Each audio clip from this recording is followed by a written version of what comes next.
Krisis na raw na maituturing ang matinding problema sa traffic sa Metro Manila at sa iba pang mga lungsod. Kaya kakailanganin daw ni President-elect Rodrigo Duterte ng emergency powers para lutasin ito. Ito ang pahayag kanina ni incoming DOTC Secretary Arthur Tugade sa isang press briefing. Live mula sa Davao City, may report si Cedric Castillo. Cedric.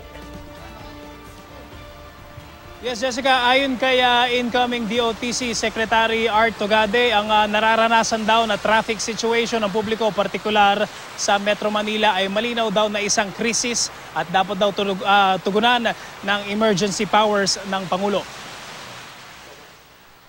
Walang preno si incoming Transportation and Communication Secretary Arthur Tugade nang magbigay ng kanyang pahayag tungkol sa anyay dapat nang ideklarang krisis sa trapiko. Na yung pamumuhay and way of life natin, yung quality of life natin, nababoy na. Mas maraming oras na tayong ginagastos at inaano sa kalsada. Internationally, yung imahe ng Republika ng Pilipinas, binabastos na dahil sa traffic at transportasyon. Kailangan ba yung declaration of crisis? Oo naman. Sa pag-aaral daw ng Japan International Cooperation Agency o JICA, bilyong-bilyong piso ang nawawala kada araw dahil sa trapiko.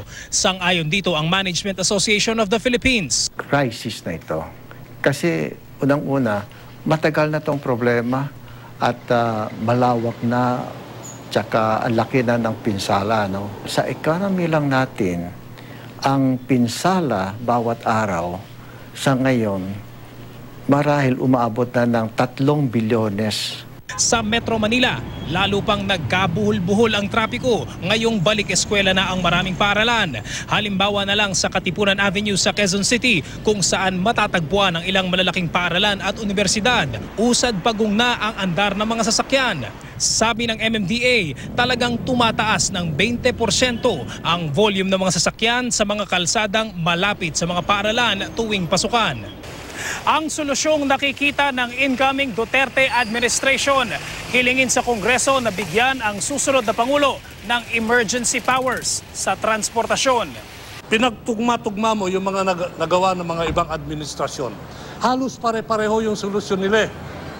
Pero ang problema, walang naipapatupad. Alam mo bakit? Pare-pareho rin. Injunction, restraining order, right of way. Sasabihin mo, sir, tatamaan yung iba. Sir, masasaktan yung iba. Doon sa plataforma ng disiplina na ginagawa natin ngayon, kailangan lahat tayo handang makurot. Kailangan lahat tayo handang magsakripisyo. Pabibilisin daw ng panukalang emergency powers ang implementasyon ng mga proyekto, kabilang na ang proseso ng bidding. Meron bidding siguro, but it will be on a protracted basis. Pwede ho baka direct procurement na lang at certain amount. So option din, sir, na wala ng bidding? Yes. Pero hindi ibig sabihin walang magbabantay. May magbabantay dyan, may oversight ang Kongreso eh. Ha?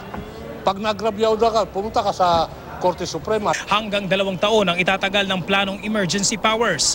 Balak daw nitong tugunan ang problema mula sa airport congestion, traffic sa EDSA, pati na ang mga bangketang hindi na madaanan. Kung sakali, may mga kaalyado si Duterte na nagbabalak ng maghain ng panukalang batas para mabigyan ng emergency powers ang President-elect.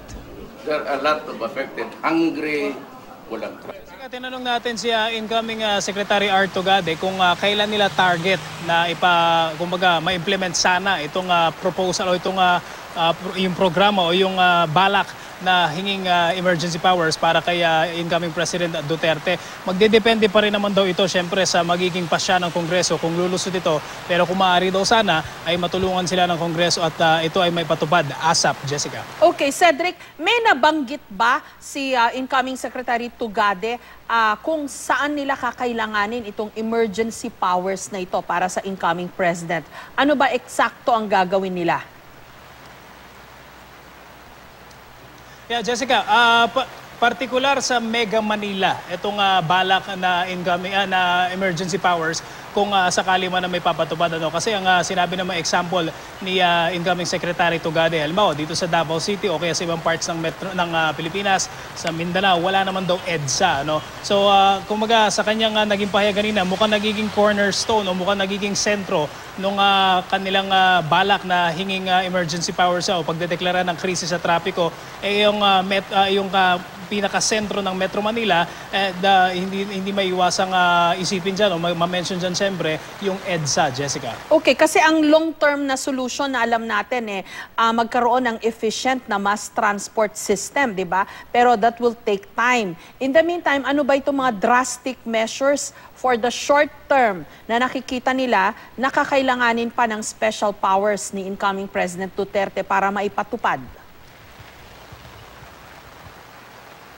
Yeah, Jessica, yung mga specific na mga plano o kumbaga yung specific na detalye nung kanilang binabalak na i-propose sa Kongreso ay hindi naman nabalangkas ni incoming Secretary Tugade. Although ang sinasabi niya sa atin is in essence, ang kailangan daw ng government natin is yung kapangyarihan na magpa-implement ng mga proyekto nang hindi naharang, hindi nagkakaroon ng problema ng aberya o specifically yung mga legal hurdles na sinasabi niya. Isa sa mga naging example niya nga, kaya napag-usapan kanina, is yung proseso ng bidding. Ang ginawa niyang example, halimbawa, merong isang kumpanya na na-awardan ng project na specific sa transportasyon at kumbaga inakusahan na ito kamag-anak to o may kamag-anak sa gobyerno to. So anong gagawin daw nung natalong bidder? So mag-file yan ng reklamo. So ang magiging resulta daw diyan, yung proyekto kung hindi man nakatiwangwang ay hindi masimulan. Yun daw yung mga gustong i-remedy ng gobyerno. So isa sa mga posible, hindi naman binanggit kung ito na talaga, is baka they do away with bidding. Kumaga magkaroon na lamang ng direct procurement para matuloy yung mga proyekto, Jessica. Okay, tama ba na Metro Manila lang ang nabanggit o may iba pang mga lungsod? Kasi alam ko personally, matindi na rin ang traffic dyan sa Davao mismo kung saan kayo naroon at sa Cebu. Medyo malala na rin yung problema ng traffic doon. Tama, Jessica. Dito sa Davao City may traffic na rin. Tapos kung hindi ako nagkakamali, sa Cebu naman ay nagkakaroon ng prototype ng BRT, yung bus rapid transit.